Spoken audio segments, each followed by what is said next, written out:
What do you think the funnest job in the world is? Professional napper. I think veterinarian. No, we got to put animals down. That's the good part. I have nothing to say to you. Hey, everybody, and welcome to this week's episode of Hardly Working Through It, the show where we take a deep dive into life, love, and labor. I'm one of your hosts, and my name, well, I'm SP. And I'm the other one, Kelly. That's what we call you around our house. The other one. The other one. And today we're going to answer the question, should you quit your 9 to 5? Maybe. No. It all depends. It depends on so many things. We're going to dig into a little bit of our experiences about having both quit our 9 to 5 jobs to do something different and talk through, the things we wish we would have known before we made that leap. But two things before we jump in. The first is 2 questions. We've been asking each other a couple of questions for you to get to know us a little bit, to see who is more likely to do something. Probably you. Well, let's find out. The first one is this. Who is more likely to get up on stage and sing karaoke? You. What? Look, who's more likely to get up on stage? You. Yes. Who's more likely to get up on stage and sing karaoke? You. Why? Why do you think that? Because Have you ever seen me sing karaoke? I have like zero confidence in singing on a stage now, and I know that. But you are a professional singer. That's true. You are literally SAG-AFTRA for singing. That's true. So I think you're more likely to do that. Sure. Although you, certainly, this is true of you, you do not like to be volunteered to go on stages. No. You don't. I think if you were performing a song, you would be fine. But to get called up to like do something and expect to be great at it when everyone's like, you're great at what you do. It's very hard. It's very triggering. It's like nerve-wracking for me. So I guess maybe you're right. Yeah. I'm like, you would get up there and you would live your best life. No, I don't like it either, though. But if you picked a song that you liked. I don't like music. Like, what's that one song that Ashley Burns had as her song where she got on a chair and she sang it? I do love The Killers, Mr. Brightside. Mr. Brightside, yeah. I was like, a song like that, though, you'd be like, yeah, get the whole crowd. Like, you know what I mean? Coming out of my cage and I've been doing just fine. Yeah, The Killers are great. Sorry. You've worked with The Killers. I've only worked seen with them, met them, watched them perform. They're great. They're very nice. Humble brag. Next question. Who is I most... FaceTimed you in. I know. It was exhilarating. I was Brooklyn reading bedtime stories in Brooklyn's bed, and you're like, here's me at a concert. Sucker. Hope your night's fun. I'm like, yeah, hop on pop over here. Sorry. It's a great read. Next question. Who is most likely to buy useless stuff? Me. Explain yourself, lady. Explain why you're absolutely it's not right. Useless. I just buy things that I think will help our family, and sometimes they don't, and then they're just useless. Yeah, I think if the question was who's more likely to buy things, It's still me. it is still you. Yeah. I've realized since being married to you, the size of the problem you have, I'm just kidding. The fact that I don't buy much. I buy it for you. Yeah, but also you buy a lot of stuff. Yeah. It makes our life better and easier. Yeah. Name one thing the pink outfit from this week. that made my life better. You said and easier. ours. How about all the photo booth activation stuff? Makes our life better and easier as the one who's booked more jobs than somebody else these last couple of months. Also, not true. I've got more gigs on the book than you do, girl. I've done more events these last 2 months. You have, yeah. We're not getting into it. This isn't a fight, everybody. I'm about to quit my 9 to 5. I'm going to start working for you. No, but all that stuff goes towards a purpose and is helpful and good. Oh. Not everything is, and I understand. Here's the truth: is I actually think I'm more likely to buy something that's useless and stupid, but cute and fun. Yeah, I was gonna take it back and say, that would probably be you. I just buy more stuff. You buy so much stuff. I think our neighbors must think we are crazy. The amount of Amazon boxes we take out. You know, we just like built a daily activation and daily. You're welcome. Carson. You're welcome. Daily. Our house is TRL, Total Request Live, hosted by Cardboard Box Daily from Amazon. That is the weirdest riff I've gone on so far. And anyone that's like younger than us is going to be like, what's TRL? You know Carson Who's Daly? Carson Daly? Yeah, no, he hosts something. Yeah, tell me what he hosts. I think he coasts and hosts. He coasts through the hosting of The Voice. I think you're right. Yeah. He's boring on that show too. Yeah, it is Sorry. true. Moving on, before we get into the question at hand, I did mention I had 2 things I wanted to do before we jumped in. I promise we are almost there. But there was a video that I was referring to last week when we were talking about burnout and how you deal with it that I could not find for the life of me. Good news is I found it. So I do want to just briefly get into this video because I do think it's important and might mean something to you. You might be like, the rest of that episode sucked, but the thing you played at the beginning was pretty good. So this was the video that I was talking about when we were talking about how to come back from burnout. You ready? Here we go. I'm just feeling really down these days, and I don't know why. Have you exercised today? No. Did you go outside? No. Did you talk to anyone? No. Did you eat well? No. Did you limit your scrolling time? No. Did you make any plans? No. Did you drink enough water? No. Did you get enough sleep? No. Wait, yes. Yes to that one. Yeah, no, it's what a mystery.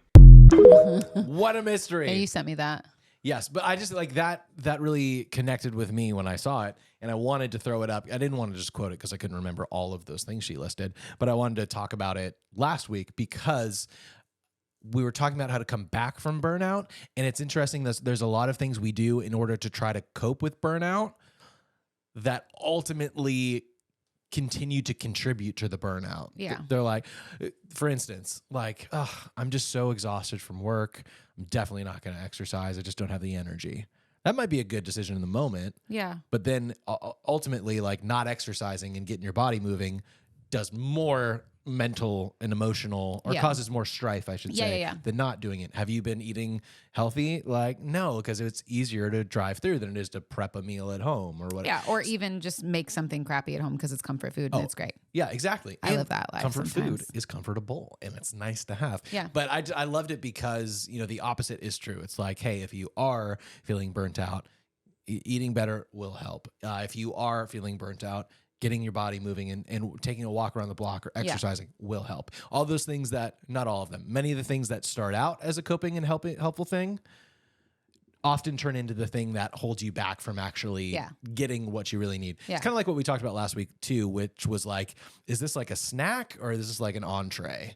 Like, it's okay to have snacks sometimes, but when you're replacing your full meals with all of these snack things, you're going to feel like garbage. Yeah. So anyway, I wanted to throw that in there just because I didn't get a chance to do it last week, and I liked it so much that I threw it in this one. Sorry. But today, it's great. It's so great that Kelly's like, it's okay. I just didn't get a lot of sleep. It's so great, and I think it does help talk about today in the 9-to-5 stuff because Great. I think burnout and wanting to quit your job go hand in hand with each other. Wow, yeah. And so while it is 2 separate episodes, I did kind of feel like it was a 2-parter. Yeah. I think it's an important question. It's an interesting world. I'm sorry if I'm cutting you off. No, it's time to jump into the question of should I quit my 9-to-5? Yeah, I think it's an interesting world that we live in right now where people truly do feel like they can be anything they want to be, which is not necessarily wrong. But most of the things that people want to be is an influencer. And I'm here to tell you that not everybody can be an influencer. And it's changing. It's not as easy as it used to be. It's not, you can't just have like really cool transitions or have like a really cool outfit or whatever. Like, you actually have to be like giving pieces of yourself and like really actively working it's a full-time job to 100%. Post and be that. But I think people that are in 9-to-5s go, well, they're making it, so I'm just going to quit my job and do that. But it's not how that works. Yeah. So let's jump into the brief overview of your transition from 9-to-5 to your own thing, because I know we have talked about it, and I can talk about mine as well, which is a little bit different. We haven't talked about. You want me to jump in first? Go for it. Yeah. So a lot of you probably know that I worked in ministry for years and years and years, and I never understood everyone who is like 20, 30 years older than me working in ministry, or if they've come from the corporate world and then are now doing vocational ministry. They're always like, if you can do anything else, do it. And I was like, I don't really. He was a youth pastor, for those of you that don't know what ministry is. Yeah, sorry, I was a youth pastor with middle school for like 5 years, and then the kids department, birth till 5th grade, like birth till 10 after that. But now, having gotten distance from it, I kind of understand the sentiment a little bit more. If you can do something else, do it. I don't think I see it the way that maybe some of them saw it, but doing ministry is freaking hard, because when you attach your work life to your spiritual life, to your eternal life, it's like you put everything in that one basket. Yeah. So if you're dropping the ball in one area, you're kind of dropping the ball in every area. Not to mention the sheer amount of expectations you have, just being a vocational minister. I was a pastor. There's not really a difference. But anyway, I don't know if it was 10 years ago or how long ago it was. I think it was like 2015 or 16. So not quite 10 years ago. I chose to step out of ministry and go into entertainment full time. The reason I want to tell you this story a little bit is so you can see the pieces that led me there. And it was never like, I'm done, time to figure something else out. So I got into entertainment while also still doing ministry. I've always, since middle school and high school, been playing music, live music, drums, bass, guitar, singing, and I learned a lot of that through church and worship and that kind of stuff. When I decided to start trying out DJing, which was in college, I had a buddy who needed his DJ dropped out for his wedding like 5 days before the wedding. He's like, "Can you do it?" And I was like, "I can try." And I did it. And I would not say that I DJ'd. Like I put a playlist together and I basically hosted it. And I was still comfortable hosting because I'd been doing that forever. And I remember finishing that night and thinking, I've never been so exhausted, but also so like satisfied in my whole life, which has now changed. I don't often feel that way after DJing, but I started building from that point. People saw me do that. And since there was a large young adult population there who happened to be getting married, I started to become one of the main people that would be asked to DJ weddings. So I started DJing weddings. Then all of a sudden I had this like side business going. At a wedding, I met some of the most important characters in my story, Corey and Tara, who were like, "Oh, we've heard a lot about you. Question. Great. Would you want to come and do a corporate gig with us?" And I was like, I don't even really know what that is, but yes. And then I got into the corporate world. So I had already had a couple of years of doing this job that I would ultimately transition into while still doing my quote unquote 9 to 5. Yeah. And that's one of the big things that I wanted to get into, which is like, you mentioned it earlier. It's like, you can't just quit your job and become an influencer or whatever it is. You can't just quit your job and become most things. You can quit your job and become an Uber driver. Like you could do that. But most things you have to you have to prime the pump before you get there if you want to succeed. So that's going to be a big thing that I would want to talk about today, coming from my story, is like, if you're ready to transition, if you really feel like I'm sick of doing what I'm doing and you want to do something else, is talking about what have you done or what are you doing now that's setting you up for success later. Why don't you talk about it? Talk about that transition thing? Yeah. Sure. So one of the things I heard on a podcast, and I can't remember what the comedian's name was, but he said like one of the biggest takeaways for him, like the biggest pieces of wisdom that he could impart, was do the work now. Yeah. And that's something that you and I have really lived by, professionally at least, is doing the work now. We just built 2 separate activations. Just for funsies. Yeah, that no one asked for. But people will see them and now they'll know like, oh, like I would hire them to do this thing. Yeah. But no one asked. We didn't wait for permission. We didn't wait for an opportunity. We just did it. We did the work now because we know it'll pay off later. You always say like six months from now, you'll wish you started today. Yeah, that's a huge mantra for us. Yeah. Specifically personally, but also in this case, professionally. Yeah. Like if you really want to be, I don't think we need to use just the influencer example because there's plenty of other things that people can want to do. Anything. You want to be a musician. Are you not just like playing and practicing, but are you looking for gigs in contacts and right now so that like by the time the Titanic of your job sinks, you've already got a life raft waiting for you. Yeah. And it's not going to have all the amenities that the Titanic had, but it's going to get you out of there and it's going to keep you safer than you would be freezing in the water. That's a hell of an analogy. Except that everyone in the Titanic did freeze in the water. They all froze except for the ones in the life boats. Yes. So the analogy holds up. It holds up. Yeah. But that's a big thing for me. And especially because I work in entertainment and we talk mostly about the live events and that kind of stuff, but I also do quite a bit of on-screen stuff, which requires a lot of auditioning, a lot of people telling you no. Yeah. Like 1,000 no's for every yes. Yep. And I'm sure we've mentioned this before, but like things click when preparation and opportunity intersect. Yes. You know, you might luck out and get a gig or a show or something that you weren't good enough or qualified to do, but you're not going to get another one if you can't do the job. Yeah. You have to like do the work now. Yep. Take the classes now. It's never been easier to take an online course. If you're in a major city, you can usually find an in-person class or course that you can take for the area that you want to get into, but you got to find time to do the work now. In fact, I think I took a screenshot of it because I was thinking about it for our show today. Of course I didn't. But it basically said, I'll get the number wrong, but it was like 1,164 minutes is what you have in a day. Yeah. You have 60 of those minutes to develop your passion. Yeah. You sent that in a... Oh, yeah. I think I sent it to you on Instagram or something. Yeah, you did. Yeah, so you can pull it up there. But I know most of the time, most of us come home from our jobs or work or expectations, and there's likely more expectations waiting for us at home. And it's easier just to be like Netflix and chill, any version of that. But if you are passionate about something, or even just passionate about leaving something that you're doing, you got to carve out the time to do the work now so you're ready for it. It says there's 1,440 minutes in a day. You can afford to spend 60 minutes of them working on your dream. That's it. Yeah, that was close. I was within 400 minutes. Yeah. But so that's like one of the biggest things for me is I think people get really fed up. And I know what this was like too, so I'll just make it personal for me. When I was in ministry, at the end of that, I had that full body, visceral feeling of I no longer feel like I should, could, can, will be here anymore. Like I had that feeling that I need to make a change. And that's a similar feeling I've had recently with certain live events, not all of them by any means, but certain ones where it's like, that is no longer bringing me happiness, joy. It's bringing money, but it's also taking more than it's giving. So how do I transition out of that? So learning to pick up on those cues for yourself, however that's manifesting, maybe it's in stress, anxiety, can't sleep the night before, whatever it is.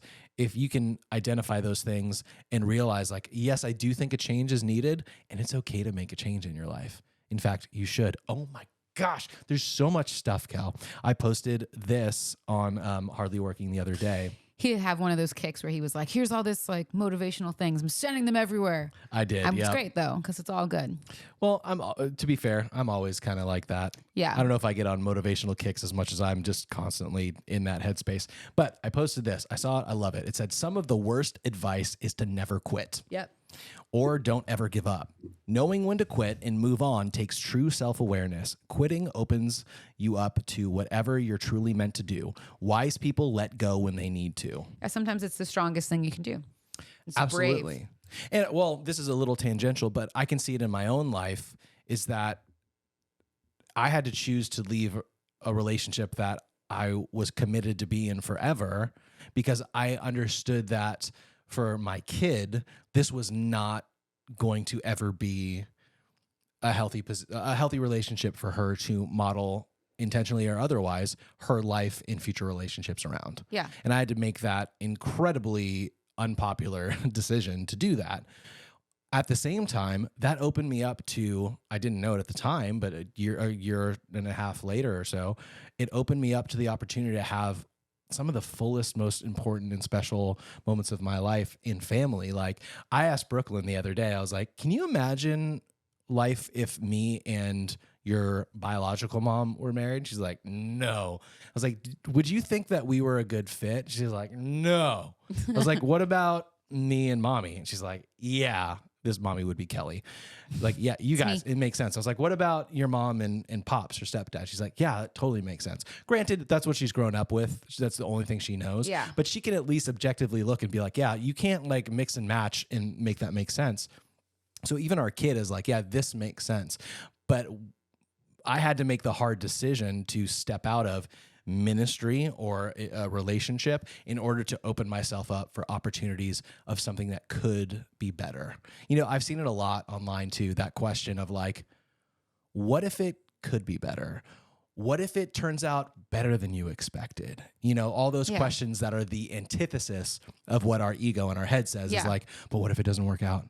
But what if this blows up in your face? Yeah. But what if you put a bunch of money in this and does like, those are always going to be there. But what if it could be so much better than you even thought? Yeah.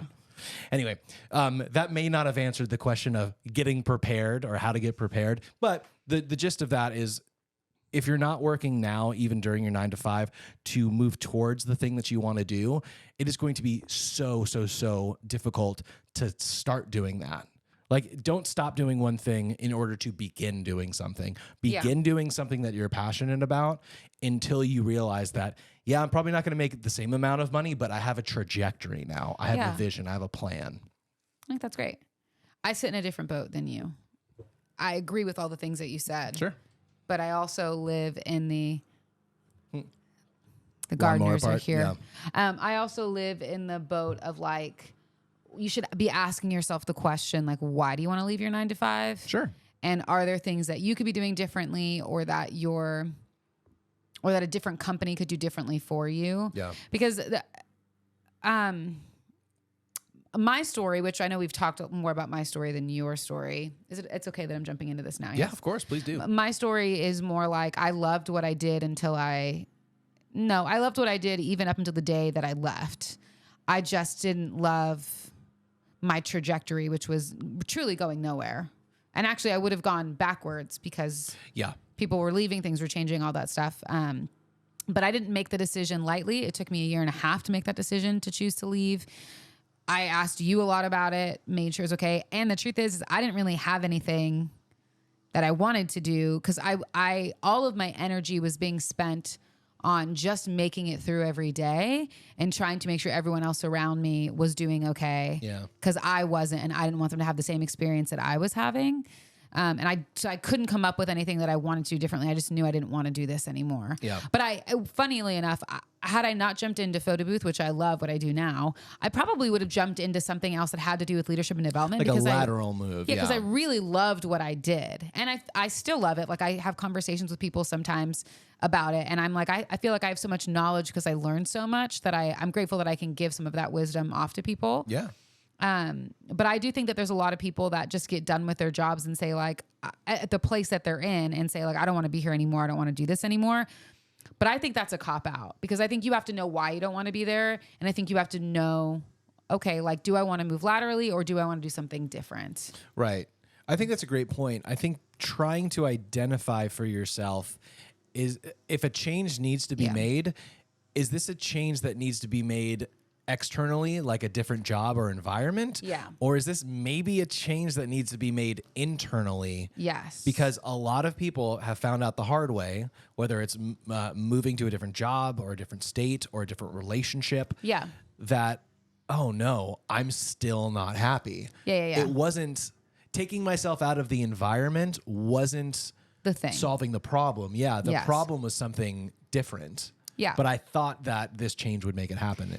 Yeah. So here's what I'll say. I know that there's more to talk about this. I did take some time this week to write down some things that I wish I knew, and that I think I knew at the end of what I was doing, and kind of went through this process and was met, like, I had a wall. Yeah. Does that make sense? Yeah. Hit a wall with that. So is it okay if I share some of this stuff? Absolutely. And you can tell me if it's good or bad. But I want to share some of this stuff that I learned, or that I think you should take into consideration. So for a lot of people, I think leaving a 9 to 5 is because they want more money, right? Sure. So tips and tricks from Kellie, I guess. Fun facts, tips, and tricks. Fun facts, trip. All of them. my Tricks goodness. and trips and tips and... Tips and tricks from Kellie. You should be making 20 to 30% more every 2 years. We did talk about this, and I was like... In money, yeah. That sounds ridiculously high. But that's just because probably the industry that we're in. Yeah. So if you're not moving and you're not growing, or you're not getting a raise, it's probably appropriate for you to look somewhere else to find that. That doesn't mean that you're saying, I quit my job and doing something completely different. It could mean, like you said, a lateral move. Yeah. Somewhere else, or asking for that raise. Okay. Mm-hmm. If you are looking for a new job, it's and it's okay to ask if they'll match what you make. And guess what? They don't know what you make. So you don't have to, if you're making $30 an hour, you don't have to be like, can you match my $30 an hour? Shoot for the stars. Say, hey, can you match what I make? I'm currently making $35 an hour. If that's what you want to make, ask for it. Make that 20 to 30% extra. Because if it's money, that is the thing. And that's for a lot of people. They don't make enough money, especially here in California, where inflation's really high and everything, like a 3-bedroom crappy house costs $1 million+. Like, that's a big deal. Speaking of that, do you think it's easier to try to ask for more money by moving to a new job than it is to ask for more money staying at your current job? Yes, but I have tips and tricks for that as well. Well, then I'll because just I wait. because I do think, and again, let me know if this is bad, but I do think that money is a big reason why people choose to leave their 9 to 5. I think that's a big stressor on people. Sure. And I think that was a part of the reason why I left too, because there was no more opportunity to make money, and every time I asked for a raise, didn't matter all the things that I brought, there wasn't any like opportunity there. The reality is, and it's not just your experience, there's a ceiling to just about everything. Yes. And it's a glass ceiling, so you're probably not going to realize you're hitting it until you've hit it quite a few times. But in most places, there's just only a certain amount of money that people are willing to pay you to do a certain thing. And that's okay. Somewhere else will pay you more. Possibly. No, they will. Probably. For your skills. Okay. If you're staying at your job and you're asking for a raise, Let's do it. because that's going to make you more money. Number one, know what you're responsible for, know what your metrics are, track them, present them. Because if you're just working really hard and you feel like you're putting so much work into something and you're like, I really deserve a raise, I'm working so hard, but you have no metrics to show, you have nothing that says, look, I increased sales from this to this. My ROI was this, like on the event that I did. If you have none of those metrics, guess what? You're not getting a raise because they don't even know what you're bringing in. No, they have no idea. You need to know how to calculate. You need to track. I'd boil it down even simpler is keep track of what you've done and your results. Yes. And make sure that it applies to whatever your job description says. Yes. Because if you're just tracking results for things and wherever you're working, but none of it has to do with what they hired you to do, guess what? You're probably not getting that raise either because they hired you for a specific reason. So have a job description, keep it on you, make your ideal work week revolving around your job description, track your results, know what you're doing for the company to make the company better, and present those things with the intention of getting a raise. I would love to throw this in here too. Go for it. So I had a boss once that was a very nice person to work for until it wasn't. And it was often those blips. It was like great months, what is what is happening? Great months, great what's happening. But it's because this person totally trusted me and the other people I worked with to do our jobs. Yeah. And we would tell them, hey, this is what we're working on right now. And we'd get it done. And that's all they cared about. And I love bosses like that. The problem is that person's boss would go, hey, how are your departments implementing this, and this? And they would go, you know what? I'm going to get that information. And they would come and be like, have you guys done this? Why haven't you done this? And I was like, because no one told me that was something that was expected. It got so frequent that I actually had to print out a list of what we were like our goals and how we're going to hit them. And I had both of us sign off on that because not only was I tired of these blips happening, but I was really sick and tired of being in an organization that I was trying to excel at and keep climbing up and have a good, people have a good view of me, that I was like, I can't have this expectation that I'm not following through because my boss isn't communicating what the top needs to get done. Yeah. So I actually had that written out and we both signed it. So we knew. So I could say, this is what we agreed on. So when you're asking me about something way over here, I don't know, because it's not on this list. And if it doesn't fall in this list, we either don't do it or we have to redo the list.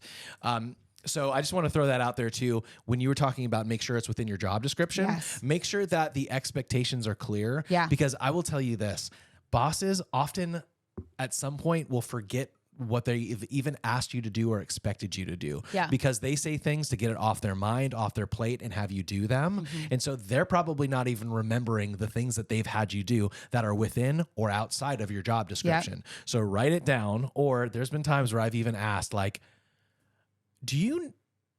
what do you think I've been doing these times? Like this last month?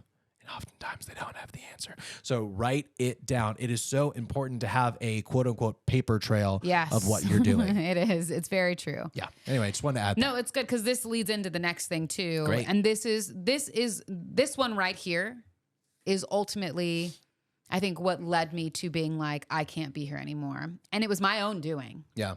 And I think a lot of people fall into this at 9 to 5s. And I do think that this next thing I'm going to say is the biggest reason why people get so burnt out and tired of their 9 to 5s. And then that results in them wanting to quit or wanting to leave or feeling undervalued, underappreciated, any of those things.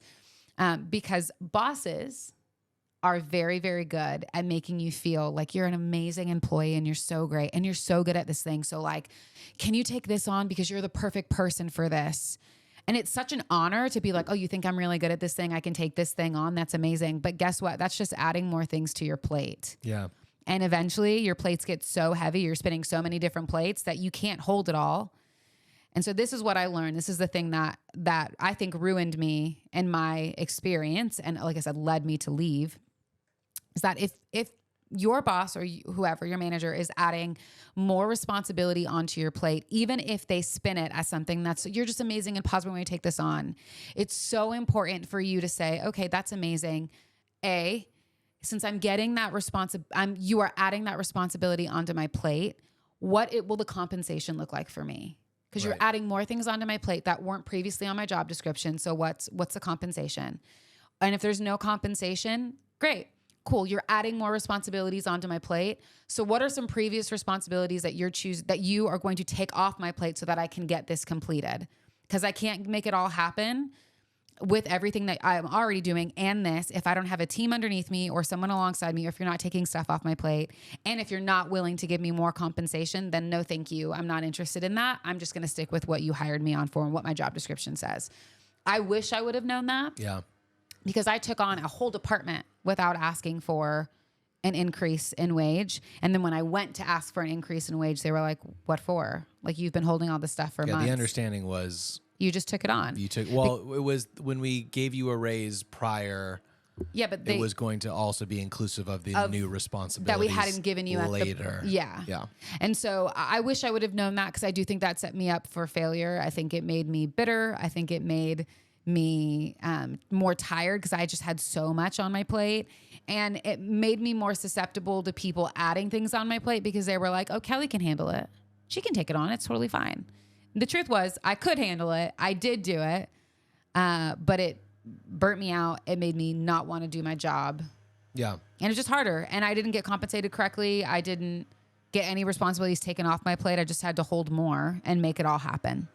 So if you can walk away with anything. Yeah. Think about it in these terms too. If you went down to a restaurant that you really love and you're like, oh my gosh, here's $20 because I love the pizza that you guys make here. It's so awesome. Thank you. They bring it out and you're like, oh, wonderful. Everybody's talking about how great your steak is. It's amazing. Would you bring me out a steak as well? And they bring it out and then you're like, thanks. I hope that $20 covers the pizza. Covers and the everything. steak. Yeah. It's like, you would understand that doesn't work that way. Yeah. And you wouldn't do that to a person. No. But it's harder to see when it's happening within a work context. Yeah. And back to me for a second, a ministry context where it happens a lot. Yes. We decided we're doing a new program. It's all summer long. It's Monday, Wednesday, and Friday, and it's 3 hours. And you're expected to have content ready and to speak and then to lead a small group. And okay, great. Yep. I think when you're younger, you're more scared to ask for things because you're just wanting to maybe, I think it's changing. Yeah, hopefully. But when you're younger, I think you want to excel, you want to grow, you want to move up in a company, and you're told the only way you can do that is if you kind of just pull yourself up by your bootstraps and you just keep going. You don't stop, you put your head down, you work hard, you take on more stuff, you show that you're capable, and then the raise will come because you've shown that you're capable. But I think we're entering into a world where it's important that it's the other way around, because people you will get taken advantage of, and you won't go as far because it's the people that ask for things and that know their worth and that say, no, I'm not going to take that responsibility on. Yeah, you may miss out on something at that company, but guess what? There's another opportunity for you that's going to be bigger and better because you're willing to fight for yourself. You're willing to fight for what you believe you're worth, and you're willing not to add more stress onto your plate. Because work shouldn't be that hard. It should be work because it's work, but you should enjoy your work, and it should be rewarding, and not just in the sense of I helped people and it's rewarding, but financially rewarding, and the benefits should be good. One of the big shifts that we had was understanding the difference between working to live and living to work. Yes. That was a big shift I know, at least for you, when you were asking yourself that question of, should I quit my job? Yeah. I understand that many people have to work, and they have to work doing multiple jobs sometimes just to make stuff happen. I also think we can all agree that that's not the way any of us would like to live our life. Yeah. We would like to work in order to have the life that we want, not I'm alive so that I can work all the time. Yeah. I work so that I can live my life is what we want to happen. One of the things I wanted to say, because we've talked, the stuff that you've been talking about is a little bit like assess this before quitting your job, right? Yeah, yeah. Which is totally good and fair. I want to give the opposite of that as well, is because I've kind of been a little bit more the opposite of this. That's of like, fair. just be prepared. Oddly enough, this was from Jim Carrey who said this, who's a mentor of mine in comedy. And I'll get to the quote in a second. I think you have to realize that if you do want to pull the trigger and quit your 9-to-5 job, you have to understand that it's probably going to come with a sacrifice. But at the same time, this is the quote from Jim, if you're not willing to downgrade your life for a year in order to live the life that you want, then what's the point? Yeah. Essentially. So I just want to put it out there, like, you may be taking a pay cut. You may have no job to go to. But if you know that you can't continue to spend your whole life working just to try to make ends meet, it might require changing the way you live your life. Yes. Did you have a thought? I was going to say, I mean, it is important, though, that if you're doing that, you're having conversations with your partner. Like, could you imagine if I came home one day and was like, I quit my job and didn't talk to you about it? Yeah. I mean, we would have been fine for sure. But like, you should, just because I'm like, I'm going to downgrade what I do for a year, so I quit my job. Like, it's a big decision to make. But yeah, if there's people depending on you, obviously you have to have those conversations if you don't want to rock the boat too hard. Yeah. But what I'm getting at, so whether you're single or whatever it is, the point I want to make sure gets through is that idea of like, I don't think that people should spend all of their time working and none of their time living. And if that connects with you and you would rather spend more of your time living and less of your time working, that might mean if you got 2 cars between the two of you, you downgrade to 1 so you don't have the car payment. Yeah. You might have to downgrade the size of your house. You might have to move in with your parents if you've moved out. Like, there's sacrifices that have to happen.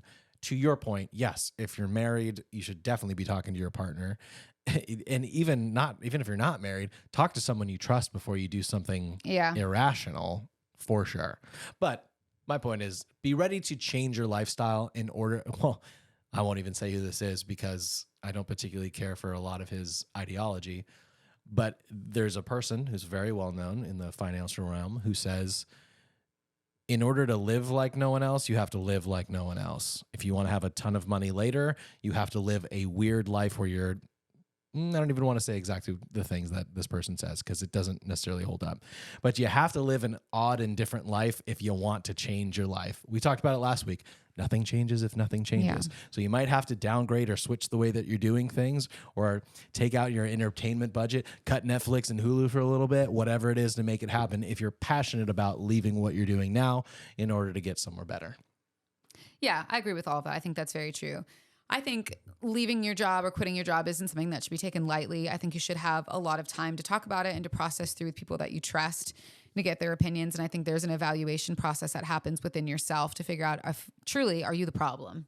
Yeah. And have you work through all of the potential things and understand why you don't like what you do or don't like the job you have, because just leaving your job is not going to fix everything. And if you can't find joy in where you're at, guess what? You're not going to find joy anywhere else. That is the biggest life lesson you can take away from this whole episode. Yeah. And I said it, I loved what I did until I left.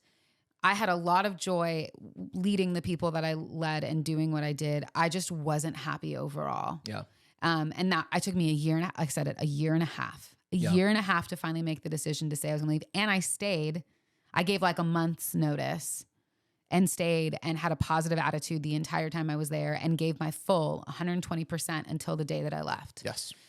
Because that's the right thing to do. Yeah. And because I was confident that when I left that I had done everything I could. I had looked within myself. I had asked for the things I needed and was met with a no, and that's okay. But I found joy. I found all that stuff there. And so I knew when I left, I'd be okay. Because I wasn't leaving like angry or bitter or hurt. There was still some of those feelings, of course, but it wasn't like the overall emotion. The overall emotion was, I'm glad, like it was a great 10 years. Yeah. I had an amazing time. I learned so much. I'm so grateful. Yeah. But I didn't quit because I was fed up and tired. I tried to find joy in what I was doing. Yeah. And when I couldn't find it all of the time, that's when I knew that it was probably not the right place for me. Yeah. And to echo what you're saying, I will say that a lot of the time, it is more an internal problem than an external problem. And this isn't just about jobs. This is about life. Yeah. Like a lot of it is trying to do the work, trying to find the courage to do the work inside yourself to find joy and contentment and peace. That's not to say that you're not literally miserable at your job, because you very well could be. Yeah. But you definitely have to look inside first, because if you're miserable there, it doesn't matter who you're with, where you live, or what your job is. You will carry that misery with you everywhere. What I do want to say is, as we've gotten this far into the topic of should I quit my 9 to 5, there's one more thing that I definitely want to make sure that I throw out there. If you've made it this far in the episode and you're like, I've heard it all, yes, I still want to quit. One more thing I'd like to encourage you to do and ask yourself the question is, do I even really know what it would take to quit my job financially? Do I really have a good understanding of my expenses? Have I sat down to see what does it cost for rent, internet at my house, my streaming services, my car payment, my health insurance? As independent contractors, it costs us about somewhere between $13,000 to $15,000 a year just to be covered by our health insurance. Can you take that on right now? What does it cost? Even fringe benefits for you. Lunch was taken care of and provided every single day you worked. Yep. How much does it cost to have lunch 5 or 6 days a week? I don't know, $100, $200, whatever it is. Can you afford that? Unless you've figured, I don't want to call it budgeting. It is in a sense, but it's really itemizing. Here's the things that are, if we're going to go into my business degree, what are my fixed costs and what are my variable costs? Fixed costs are the ones that never change. It's rent, it's car payments, it's subscription services. The things that month to month, they're the same. They'll always be there. Yeah. They are that wonderful friend who always takes your money. Yeah. Variable costs are different things. Variable costs might be vacation, might be setting money aside in case my tire needs to be replaced. Might be entertainment. Yeah, Isn't it that could a variable be. cost? It could be. It could be date nights. It could be whatever. It's costs that aren't necessarily the same every week, but you'd still want to either set aside or allocate money in order to be prepared for that. I think if you haven't done this, you may be surprised at how high those numbers are. Yeah. And that's still okay. But it is better to go into this question of should I quit, even if it's miserable, something that's paying me a check every 2 weeks, to doing something else. And probably has other fringe benefits like paying for your health insurance or Totally paid time off, like all of those things that people don't necessarily think about until they don't have it anymore. Yeah, or I want to have a kid, like you have FMLA, yeah, which sounds like slang for cursing, but it's Family Medical Leave Act, so you can get maternity or paternity leave. There's lots of fringe benefits that staying at a 9 to 5 would allow you to have. Not to mention camaraderie with people, getting out of your house, which is so important for your mental health. Yes. There's a lot of things that are beneficial to having a 9 to 5. But also, I can understand if you're watching this, you're probably thinking about maybe not doing that. So make sure that you sit down on your own or with a friend or your partner or someone who's like a parent, maybe if you have a parent that you trust and they've lived more life than you, to sit down and start seeing what would it actually take. And then if you know what you want to do, start asking the questions. If you know what you want to do, and you happen to either know someone who's already doing it, or you see someone online that you like, well, I could probably reach out and see like, what realistically does this take time-wise, and what is it bringing in financially? Yeah. And how long would it take for me to get to a point where this could be either my career or job or one of the things that I do for income? Like, that's something that's worth mentioning too. We kind of talk about it like my job is working in entertainment. Yes. That's the blanket thing. But if I only did one thing, like let's say I only did commercials. Oh, yeah. That would mean every year I'm bringing in a few $1,000s, like under $10,000. Yeah. But that's just one part of entertainment that I do. Yeah. I do live events. I do other TV show type hosting. I do voiceover. I do all of these different things. And the culmination of all of that under the umbrella of entertainment is like, that's my job. And that's what pays the bills. All of these things. We call it entertainment, but it's all of these things. If you're crafty and you want to sell your crafts, like You should have a craft option of what you're selling. You should have a sticker option of what you're selling. You should have an online course to show people how you do it so they can do it themselves if you want to. It's trying to figure out multiple revenue streams. And knowing, like, being confident in your pricing too, and knowing like what's industry standard and like what that looks like and all of those things, no matter what industry you're in, like knowing what you're worth and what that looks like. And guess what? If you're into crafting, you probably can't sell your one of a kind crafts for $3,000 just starting off. No one's going to buy it from you. True. Yeah. Right? But you also can't be at a race to the bottom to be like $10 for this thing that took me 20 hours to make. Like, it's totally also not great. Yeah, I'm sure we'll at some point talk about pricing yourself right. If you are doing that type of stuff where you're literally making a business or making money on your own rather than quitting your 9 to 5 to do something else. Yeah.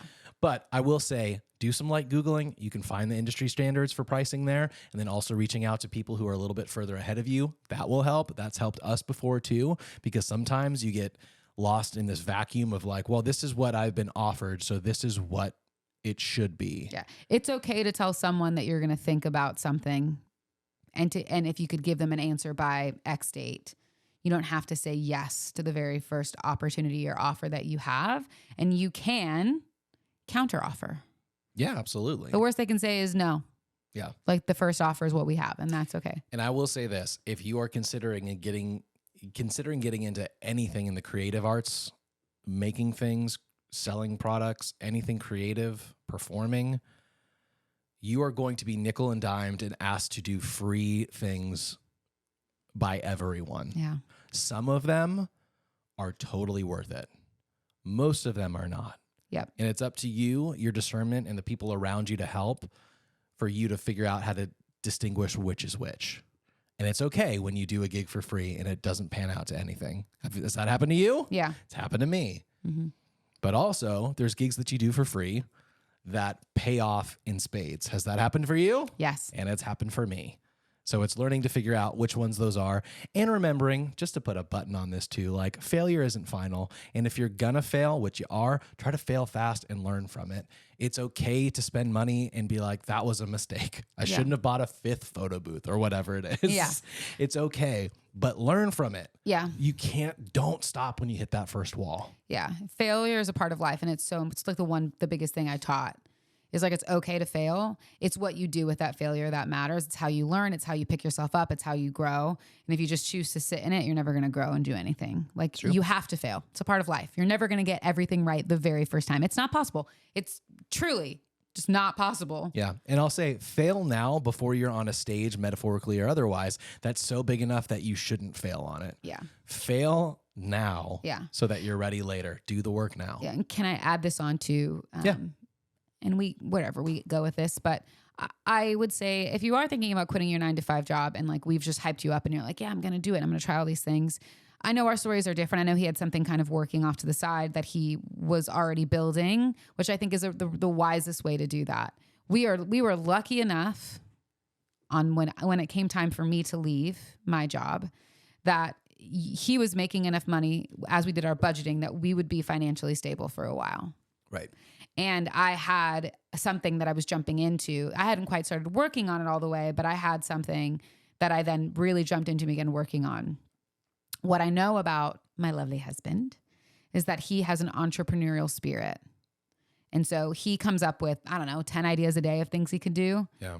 And in the course of a year, out of the millions of ideas he comes up with, we probably will do 2 or 3 of them. Yeah. This was one of those ideas, this podcast right here. Yeah. And so if you have an entrepreneurial spirit and you are someone that ping pongs to, like, different ideas, I would say it's so important for you to find the thing. If you do want to quit your job, like, find the thing that you actually want to pursue and pursue it until you can pursue it no more. Yeah. Become an expert at the thing you want to do, because if you just keep chasing the newest, latest, best, you're never going to do anything. Yeah. 'Cause some of it is just the long game. I was in an on-screen acting class a couple months ago that we've talked about a lot. Yeah. And the teacher was like, he asked everyone how long they had been in LA. I was like one of the only people who was born here. Most people, 3 years, 5 years, whatever. And then at the end, he just goes, 7 years. That's how long it takes for this industry just to figure out and find out who you are. Yeah. 7 years. So I pass that on to you, not just if you want to be in entertainment, but know that it is a long game. And if you're passionate about something, keep pushing at it. Yeah. Also, we said it before, know when to quit or know if it's not viable. Yeah. Not every passion and dream is a job. Is meant to be Financially secure. monetized. Yeah. Yeah. And that's a big problem I have is trying to monetize everything that I do. And I tend to do it, but then it takes all the joy out of it. So don't do that either. But some things can. Not everything is, though. Not everything that you're passionate about is what other people are passionate about. Yeah. And also finding out something that you could do that for money, like a job that doesn't kill your joy so that you can do the things you're passionate about is just as good as quitting your job to do what you're passionate about. Yeah. If you're miserable at your job and it sucks out all the life and energy so you can't do the things that you like, that's not a great position to be in. Yeah. But just because you love something, don't feel like you have to make it a career. Because I can tell you that once you monetize your hobbies and your passions, it absolutely starts feeling like work, and it will take some of the fun and the joy out of that. Not all of it, not all the time, but sometimes having your passions and your hobbies, it's better to keep them that way. Yeah. And not every idea is a good idea. Sorry. Just had to say it. Not every idea is a good idea, and that's okay. I have some bad ideas sometimes with my photo booth in industry, with my photo booth business. Who am I? And not all of it works, and that's okay. Yeah. But I learned from it. But if I pushed everything and was like, this is the best thing ever, and it really sucked, oh boy, I wouldn't be where I'm at now. No, it's true. Anything else you want to say before we go quit our new jobs and find additional ones? I think I just want to leave you with, like, it's weird being two people literally that are having this conversation that did quit our 9-to-5 jobs and did successfully transition into something else. Like, I feel like we are the anomaly. We are it's not the exception to the rule. The exception to the rule. It's not this easy for everyone, and that's not lost on me, and I don't hold that lightly. Like, I understand that. Also, it was not easy. For either of us. Oh yeah, there were many times in my first year where I'd go months and months and months without anything, and would be like, "Am I doing this right? Like, I don't know what else to do." And then now we're coming up on a year and a half, and yeah, I mean, it's been the best 3 months of my business. Yeah. And that's amazing and incredible. And I have gigs booked all the way to September, and that's amazing. But that's a lot of hard work. That's a lot of just trying new things, and like you really being like, okay, I trust you if you want to do this. Like, let's spend the money. Let's try to make it happen. And it happening to pay off. It's not easy. It's a lot of hard work. It is rewarding, and I do love what I do, and I feel very lucky that I get to do what I do, and that I've gotten to meet the people that I've gotten to meet, and been in rooms with people that I never thought I'd be in rooms with, or shaking hands with, or hugging, or saying my name to me. Like, never would I have ever thought that, but it's not easy. Yeah. Do I have more joy now? Yeah, I do. Do I have moments where I'm like, man, this is freaking hard, and I'm like frustrated? Yeah, I do, more than ever. And is it a different experience than it was working in a 9-to-5 that I could clock in, clock out, and leave? Yeah, it is weird being the person that is responsible to respond back to emails and to make sure that flights are booked, to make sure that I have a certificate of insurance, to make sure that I have the backdrop and the photo booth and all that stuff. And that's just me individually, but to have all the stuff that I need, have people that can work with me, it's a different experience, but I absolutely love it. But if I would say this, I have more joy now than I think I've ever had. But that doesn't mean that I was joyless at the job I was in before. Yeah, sure. And it was a big part of me before leaving was you and I, like, we talked about it for a long time, but it was important to me that I found joy in what I was doing, to be confident that it wasn't what I wanted to do anymore. Right. And I did that. Yeah.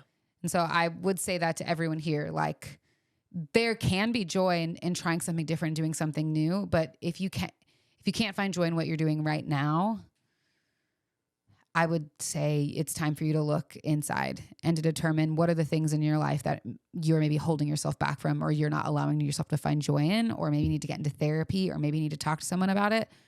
But joy doesn't come, I know you've already said this, joy doesn't come from finding a new job or moving to a new place or jumping to a new relationship or doing something that you've never done before. Those things can bring pieces of joy, but don't implant joy into your life and into who you are as a human being. That comes from inside. And so You got to find that in yourself and not in the things around you. Couldn't have said it better myself.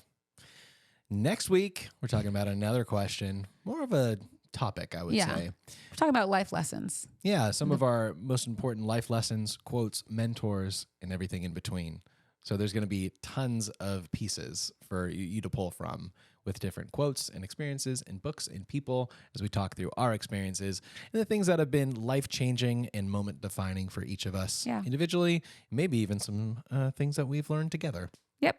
So stick around for that. But until then. Yep. Well, yeah. We love you. Hope you have a great Valentine's Day weekend. Yeah. All of that stuff. And then you spend most of your Valentine's Day weekend hardly working. We love you. Bye. Bye.